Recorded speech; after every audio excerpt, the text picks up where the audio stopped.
సూపర్గా పొంగిపోతాయి, అంటే ఉబ్బిపోతాయి friends. Seconds దీన్ని కూడా ఇలా మగ్గనిచ్చేసి పూరి పొంగదు. పూరి పొంగాలి అంటే చాలా జాగ్రత్తలు తీసుకోవాలి.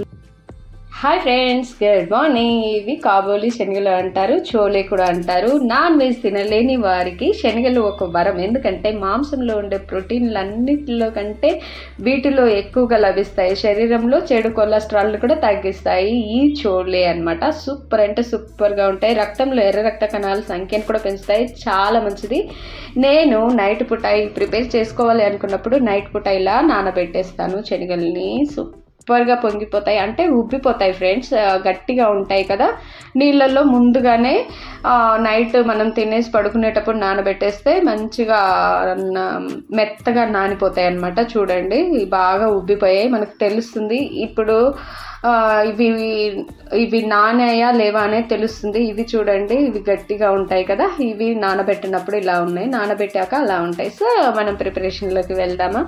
నేనైతే ఇవి ఉడకబెట్టుకొని తింటాను, భలే ఎంజాయ్ చేస్తానన్నమాట. సో ఒక కుక్కర్ తీసుకొని దాంట్లో సరిపడంత వాటర్ పోసేసుకొని ఈ కుక్కర్లో ఈ చోలేని మొత్తం వేసేసుకోవాలి. నీట్గా వేసుకొని దీనికి తగ్గ వాటర్ పోసుకోవాలి ఫ్రెండ్స్. ఎందుకంటే ఇవి ఉడకాలి కదా, ఇప్పుడు ఇవి నానబెట్టుకున్నాయి కాబట్టి ఉడకాలి కాబట్టి ఖచ్చితంగా కొంచెం వాటర్ వేసుకోవాలి. ఇందులో ఇవి ఉడకాలి అనుకునేటప్పుడు కొంచెం సాల్ట్ యాడ్ చేసుకుంటాను. ఎందుకనంటే చోలే మొత్తము ఉప్పుగా ఉండాలి అని అంటే కొంచెం సాల్ట్ వేసుకోవాలి.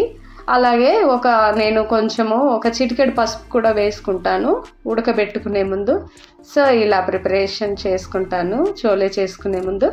ఇప్పుడైతే పసుపు వేసేసుకున్నాను కదా, పసుపు వేసేసుకొని ఇంకా దీనిపైన మూత పెట్టేసేసుకొని కలిపేసి మూత పెట్టేసేసుకొని ఒక 2-3 విజిల్స్ వచ్చేంత వరకు మనము గ్యాస్ మీద పెట్టేసుకుందాము. ఈ కుక్కర్ని ఇలా 2-3 విజిల్స్ వచ్చేంత వరకు తప్పకుండా పెట్టుకోవాలి ఫ్రెండ్స్. చాలా బాగుంటుంది, మీరు కూడా ట్రై చేయండి. ప్రిపరేషన్లోకి వెళ్దామా మనం ఇప్పుడు. ముందుగా ఒక కళాయిని తీసుకొని కళాయిని స్టవ్ పైన పెట్టేసి ఒక 2-3 టేబుల్ స్పూన్ ఆయిల్ వేసుకుందాము. ఆయిల్ వేసుకొని చేసుకుందాము. నేనైతే పూరి చేసుకుంటాను చోలేతోటి. సో నేను ప్రిపరేషన్ చేసి పెట్టుకున్నాను పిండిని కూడా. కొన్ని ఉల్లిపాయలు కట్ చేసుకొని పచ్చిమిర్చి కట్ చేసుకొని పెట్టుకున్నాను. చూడండి, ఇలా మరుగుతున్న ఆయిల్లో వేసేసుకున్నాను. చాలా బాగా, అంటే కొంచెం ఉడకాలి కదా, కొంచెం మగ్గనిస్తే బాగుంటుంది అనమాట. ఇందులోనే కొంచెం కరివేపాకు వేసుకుంటే కూడా మంచి ఫ్లేవర్ వస్తుంది. ఇలా ఒక 5 సెకండ్స్ ఒక 10 సెకండ్స్ ఇలా మగ్గనిచ్చేద్దాము. మగ్గనిచ్చేసాక తీసేసి కొంచెం అల్లం పేస్ట్ వేయాలి. పచ్చివాసన పోయేంత వరకు దోరగా వేయించుకుంటే చాలా బాగుంటుంది. ఇందులోనే అలాగే కొంచెము ఉప్పు కూడా వేసుకొని పచ్చివాసన పోద్ది, ఇంకా బాగా మగ్గుతుంది అన్నమాట. అలాగే పసుపు కూడా వేసుకుంటే పచ్చివాసన అనేది అల్లం వాసన ప్లస్ పసుపు వాసన అన్ని పచ్చివాసన అన్నీ పోతాయి. మళ్ళీ ఒక 5-10 సెకండ్స్ దీన్ని మూత పెట్టేసేసుకుందాము. మనం గ్రేవీకి ప్రిపరేషన్ కోసం ఒక ఉల్లిపాయ ఒక టమాటా తీసుకోవాలి. ఇవి మిక్సీ పట్టేసుకోవాలి. మిక్సీ పట్టేసుకోగానే ఇలా అయిపోతుంది అనమాట. సో ఇది గ్రేవీ కోసం మనం వాడతామన్నమాట. ఇది చాలా బాగుంటుంది గ్రేవీకి.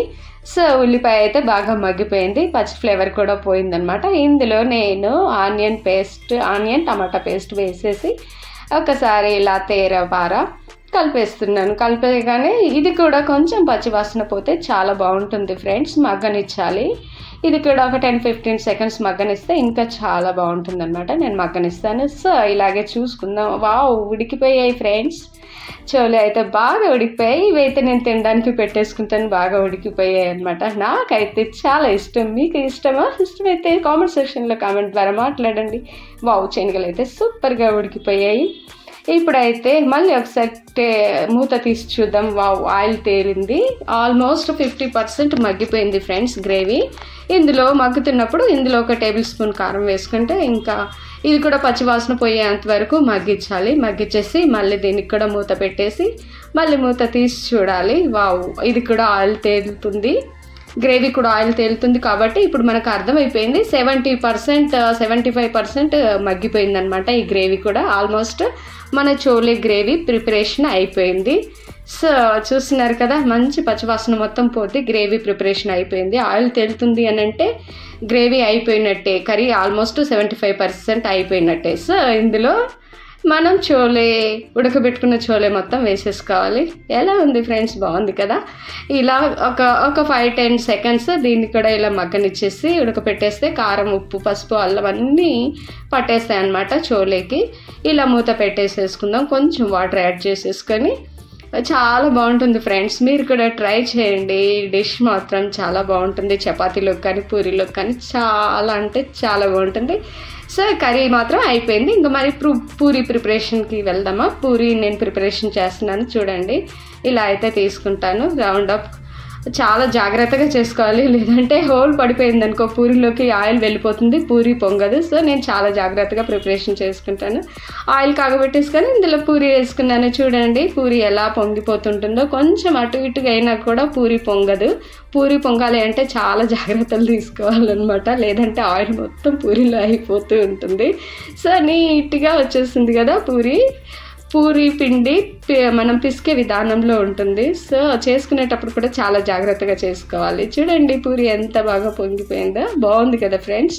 హోటల్లోనే కాదు మనం కూడా ఇంట్లో ప్రిపేర్ చేసుకోవచ్చు నీట్ అండ్ క్లీన్గా. నేనైతే బయట ఫుడ్ అసలు తినను. ఇంట్లో చేసుకొని ఇంట్లోనే ప్రిపేర్ చేసుకొని కష్టమైనా సరే ఇష్టంగా కష్టపడుతూ చేసుకొని ప్రిపేర్ చేసుకుంటూ తింటూ ఎంజాయ్ చేస్తాను నా ఫుడ్ని. సో నేనైతే ప్రిపరేషన్ చేసుకున్నాను. చూడండి చోలే ప్లస్ పూరీ సూపర్ అంటే సూపర్ టేస్టీగా.